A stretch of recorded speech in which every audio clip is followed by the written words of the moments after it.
Ang pulong sa Dios buhi ug nagalihok nga gamhanan labi pang mahait kaysa espada nga duay sulab ug modulot ngadto sa gitagbuan sa kalag ug espiritu sa mga lutahan ug sa mga kauyukan ug mutugkad sa mga huna-huna ug katuyuan sa kasing-kasing.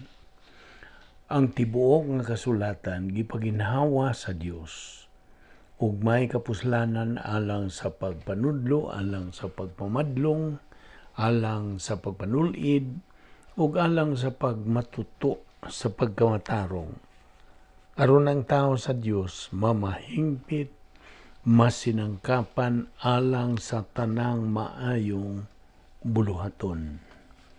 Sa di pa kita magsugod sa atong pagtuon sa pulong sa Dios ning adlaw, sama sa nandan, gikinahanglan ang atong pagsusi sa atong tagsa-tagsa kakalag kung ana pa ba kita mga sala, kay kining maong nga sala, mahimo lamang babag sa atong pagabuhaton nga pagtuon sa pulong sa Dios. Busa, gimanduan kita sa 1 Juan 1:9.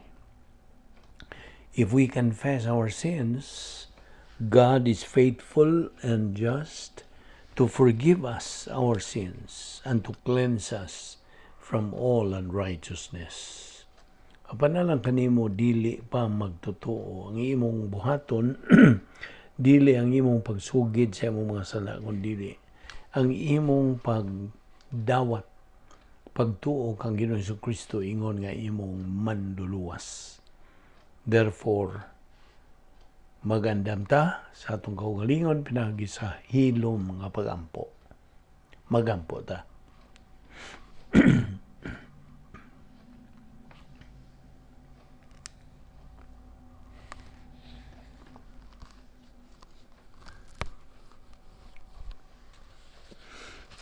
Ama namong langit nun, nagapasalamat kami kanimo unas tanan sa imong pagdala kanamo nin dapita ning adlaw aron kami makapadayon sa among tulumanon sa pagtuon sa imong mga pulong, pagpakaon sa among tagsa-tagsa kakalag. Kini man ang maong paagi nga magapakaon kami sa among kalag, pinagi sa imong mga pulong, kaya ang tao dili man mabuhi pinagi sa tinapay lamang, kundi ni pinagi sa matag pulong nga magagula sa imong baba. Salamat o Diyos ni among pagdoon sa imong pulong adlaw-adlaw pinagi sa YouTube sa Vic Balbido Evangelistic Ministry. Uban kami karon. Tudloy kami sa imong kamatuoran. Kining tanan among gipasalamatan sa ngalan ni Ginoong Jesucristo.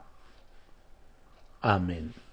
Maayong adlaw sa tanan nato mga subscribers, mga igsoon diyan ni Kristo o welcome na usab kaninyong tanan. Giabi-abi kamong tanan bisan pa ang mga bag-o ilabi na. Now niya pa kita magadupot. I think mahuman nato kini karong adlaw. Kini atong pagdupot nining doktrina sa pagsakgaw, the doctrine of the rapture. Okay, paminaw. Sa matag usa ka pulong nga isulti ni Ginoong Jesucristo bahin sa langit, siya nakasulti nagtulo ka pulong bahig impyerno. Wa niya pugngi ug likay kana. Wa siya mohingok pag ignore nini. Wa niya basihi o baliha. Wa gyud siya moingon og di ko motuog na kana. I don't believe it exists. Wa siya moingon niya na. Mas daghan siya gikapadayag bahin niini kaysa bahig langit. Pananglitan sa akong kabahin. Miyagi man ko coronary triple heart bypass. Mga kawahaan ug unom na katuig karon ang milabay. Ug diha ako'y maayo gyud og batid nga cardiology surgeon nga midisdi sa akong dughan. Kay giatake man ko dato si massive heart attack na hitabo. Now, panalitan, kadto siyang cardiologist nako kinsa bisag nahibaw siya nga dinha ko'y sakit sa kasing-kasing, musulti lang nako og okay lang ka, Vic. Okay lang ka. Di na ka makinahanglang operasyon. Now, dili siya pananglit musulti nako sa tinuod ko nga kahimtang sa panglawas ug ang grabe pagyod. Dili siya buot nga mahadlok ko o mabalaka ko bahin sa akong health condition. Busa ang pangutana, unsa man kay may tabo nako? Kung wa pa siya musulti nako nga nanginahanglan ko coronary heart bypass. Nakasabot ka ba sa akong ibuot yung masabot? Musa, kung mao ka na ang kahimtang, if that is the case, no, dili unta ang ngayon itong maong cardiologist nako to be in the medical profession, di ba? Mao man sa bang kahimtang sa tao, patay siya espiritualmente. He's dead spiritually. Bisan tuol ug buhi siya physicalmente. He is spiritually dead, although he is physically alive. Kinahanglan siya og katambalan. He needs a cure. Kinahanglan siyang paibawon, sultihan, bahin sa tinuod niya nga espiritual ng kahimtang. Kaya ang tinuod niya kahimtang, naisalaag siya. He is lost. Na siya sakit. O kanang sakit, gitawag og sala. Mao na iyang tinuod nga sakit. Nanginahanglan siya og tambal. He needs a cure niya itong iyang disease. Ug ang tambal niya ng sakita, naghuwat lang nga pagadawaton. Ug kanang tambala, mao si Ginoong Jesucristo. Si Ginoong Jesucristo libre nga gasa gikan sa Dios nga Amahan. Namatay siya dito sa krus tungod sa atong mga sala. Paminaw. Paminaw yung maayo ini. Way lain nga tambal. Way lain nga makahupay. Wala na ilang tambal nga nasayran alang dining sakit sa tao. Siya nga tambal maura si Ginoong Jesucristo. Sabta kini. Ngang kaluwasan sa tao, ana lamang gyud sa pagtuo lamang kang Kristo lamang. There is no other salvation. Why lain nga kaluwasan kundi si Ginoong Jesucristo. Nas mga buhat kapitulo 16 bersikulo 31. Ug diha sa mga buhat 4:12 ang pulong sa Dios nagkanayos in English, neither is there salvation on any other under heaven given among men whereby we must be saved. Pagkaklaro niya na, mahinungdan ang duha ka mga saksi, balik tas duha ka saksi, inubanan sa 144,000 ka mga Hudiyo nga mga ebangelista atol sa tribulation period. Kini sila magawali, magasangyaw nga tos tibuok kalibutan bahin sa sakit sa tao. Ug sila magawali bahin sa umabot nga paghukom, nga kung dili kini sila magausab sa ilang unahuna, mo metanoeo, o kanay Gregong pulong o pag-usab sa ilang unahuna, o repent, sa in English, they're going to wind up adto sila musangko ngadto sa kapungot sa Dios, the wrath of God nga mawangon sa linaw sa kalayo. Karon paminaw, ang mga pastor teacher, mga ebangelista o mga magwawali, magapadayon kini sila sa pagwali ug pagpahibaw sa mga tao may tungod sa ilang tinuod nga sakit nga gitawag og sala. Ug kanang sakita maganod-nod kana kanimo, dili magtotoo ngadto sa impyerno kung dili ka matambalan niyan ng maong sakit. Apan na niya kuy mayong balita alang kanimo, higala ka nako, aduna tay tambal, tambal alang ni anang imong sakit. Kining tambala gitawag og dugo nga giula. Shed blood ni Ginoong Hesukristo. Ug sa panahon sa kasakitan, tribulation period, mao gyud kanang panahon na nga diin ang duha ka saksi uban sa usa ka gatos o kapatag 4,000 ka mga Hudiyong evangelista mohimo niya ng maong pagsangyaw. Ilang sultihan, ilang pahibawon ang tibuok kalibutan may tungod sa ilang sakit sa kaliwatan sa tao na. Ug nga ang hari sa mga hari o Ginoo sa mga Ginoo moabot na aron mo pahimutang na siya dinhi sa yuta sa iyang gingharian nga magalungtad sud sa pila ka tuig 1,000 ka katuigan. Literal kanang 1,000. Ang balaang kasulatan nagsulti nga kining atong gisgutang mga saksi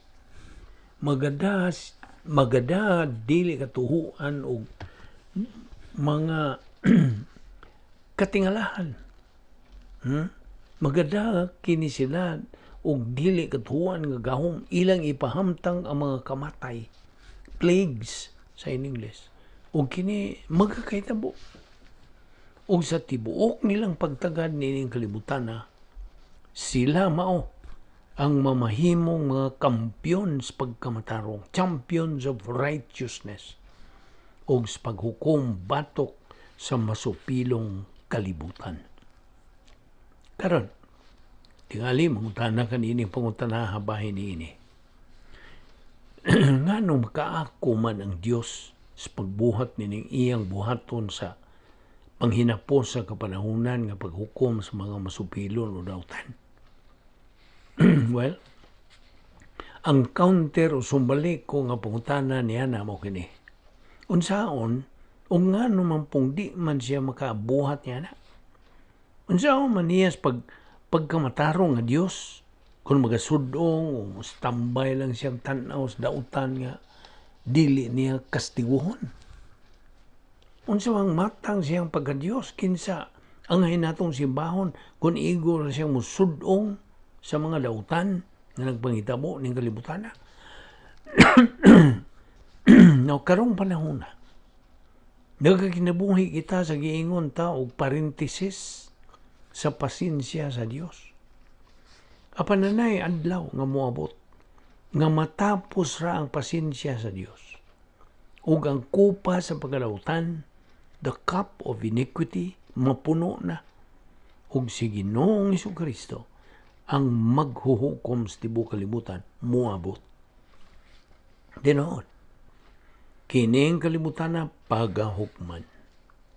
O ang Biblia nagapadayag nga human sa certain period of time, kining naso yung mga saksi, pagalutuson. They're going to be persecuted. O niya patyon kini sila.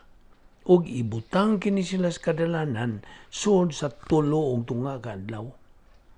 Ug samtang ila ng kuhaon og hipuson ng ilang mga patayng lawas aron ilubong, kini sila i-resuscitate pinagi sa Espiritu sa Dios. Ug dadon kini sila sa langit. Ang buot gud unta kung ako ba ang basihan, buot yung ko unta nga mo imuwali dito sa kadalanan human sa mong hitabo. Aron ikahatag ang paglapit to give the invitation. Unya, may bawaan na yun nato. Nga kining duha ka saksi, gidana ngadto sa langit, miraculously resuscitated. Milagrong ipabuhi pa usab, umutindog lang ko, uban sa pag-ingon. Nakita ninyo? Ako bitaw mong giingnan. Karon paminaw mo nining akong ipahibaw ninyo. Unsaon manimos pagkahilangit.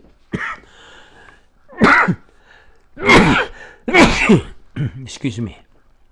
Di mong yun kalikayan kining mong gihilok niya itong tunan. Unsa? Okay. Palayon ta. unsaon man nimo sa pagkailangit? Na that is very basic na pangutana. Unsaon man nimo pagkahibaw bahin ni Ginoong Jesucristo ingon nga imong manluluwas? Ang Biblia nagaingon nga sa diha nga kining mga hitabo mahitabo din sa kalibutan. Ang matag usa ka mata every eye makakita o makasaksi sa pagkahitabo niini. Ang kada mata, ang matag usa ka tawo makasaksi niini. Ang gitawag og resuscitation, dili kini pareho sa resurrection. Ang gitawag og resuscitation, ang resuscitation ug ang pagsaka sa langit, ascension, nining duha ka saksi, makita kini sa kada mata. So, di lang kay maingon kini og local event, kundi usa kini katalan-ahon. It's a worldwide phenomenal thing. Nahitabo.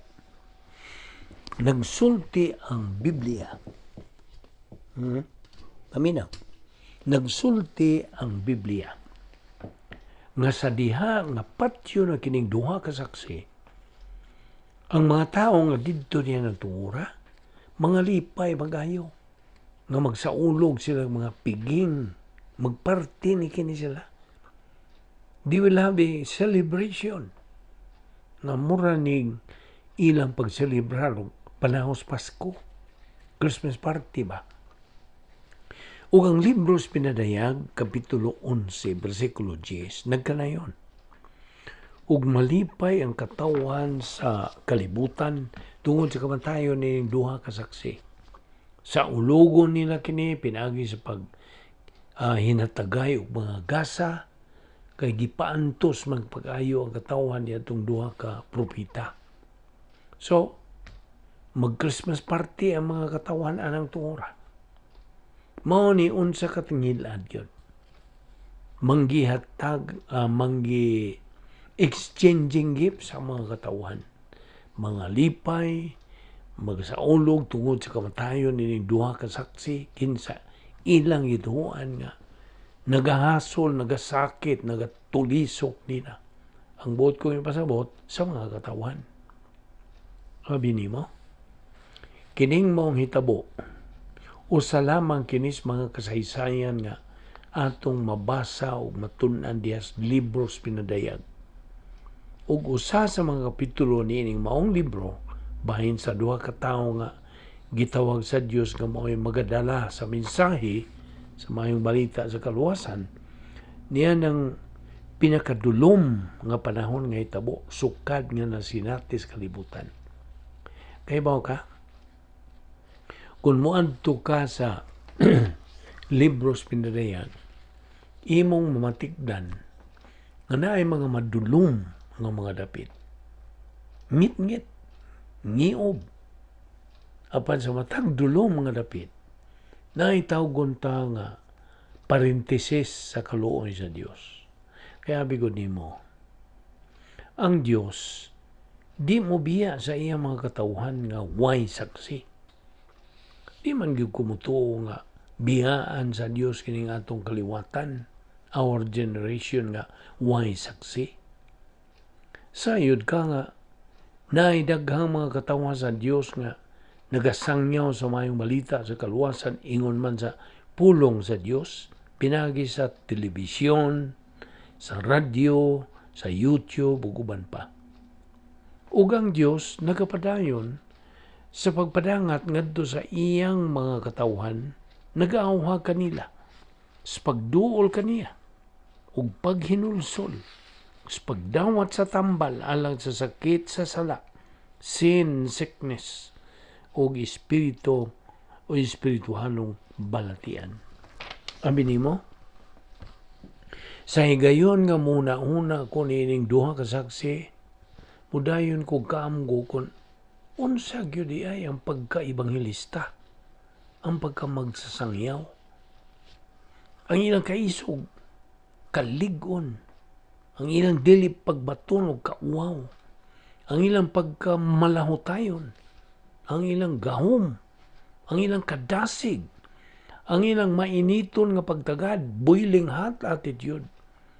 Nagampo ako sa Ginoo nga iya unta kong tabangan nga mahimong usa ka saksi nga sama niya na.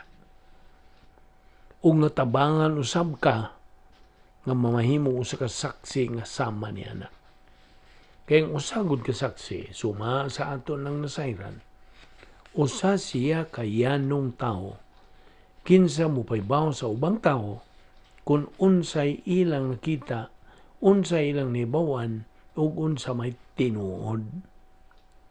Kaya ron ka masayod, mao kini ang panahon, samtang nagaandam kita nini higayuna alang sa hitabo sa umabot ng panahon, nga diin kitang mga katawhan sa Dios, kinahanglan nga magmainiton kita, ingon nga nagadilaab, dala ang mayong balita sa kaluwasan ni Ginoong Jesucristo.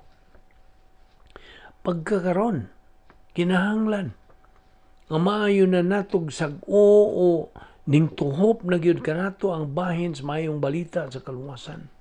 Kanusa, asang dapita, ug unsaon ta sa pagpahayag niini pinaagi sa enabling power sa Dios sa Espiritu Santo. Hugotang nagatuo nga mobalik si Ginoong Jesucristo. Ug siyang pagbalik ang Biblia nagasulti og kinsa katong wala mo tuo kaniya matubang sa dakong puting trono sa paghukom, Great White Throne Judgment, ug kini sila pagahukman pinaagi o pinasikad sa usa lamang kabutang.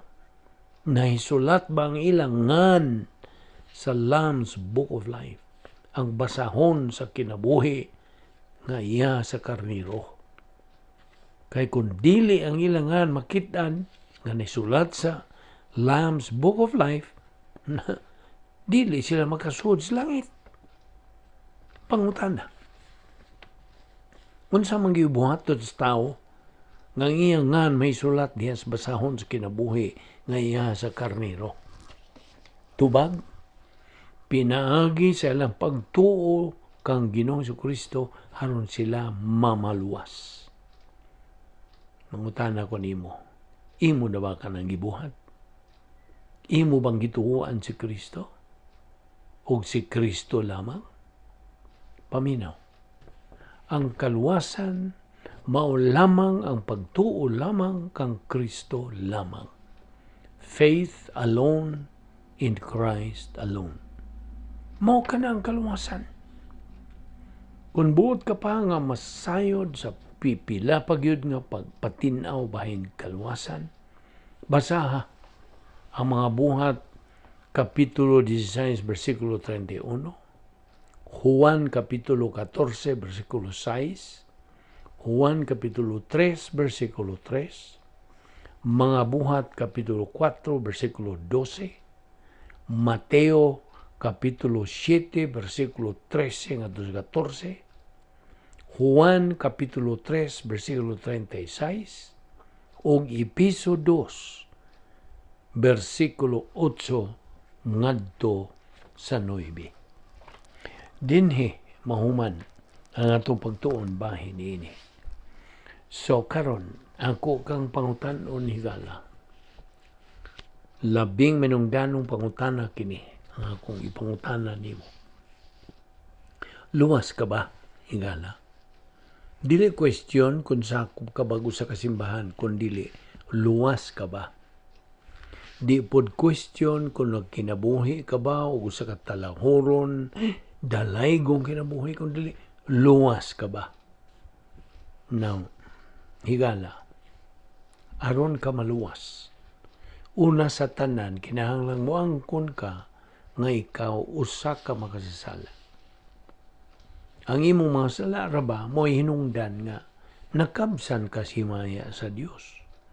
Ug mao nay hinungdan nga di gyud nimo matuman ang mga kinahanglanon nga iya sa Dios aron ka mahilangit. Usara ka paagi. Tumuo ka kang Ginoong Hesus ug ikaw maluwas. Sabta higala nga pagtuo lamang kang Ginoong Jesucristo lamang Mao ang bugtong paagi sa kaluwasan ug wala nay lain. Ug duha ra imong kapilian higala. Mutuo ka ba kang Kristo ingon nga imong manluluwas aron ikaw maluwas? O imo ba siyang isalikway nga manluluwas ug ikaw mahinukman? Busa pili higala. Na kay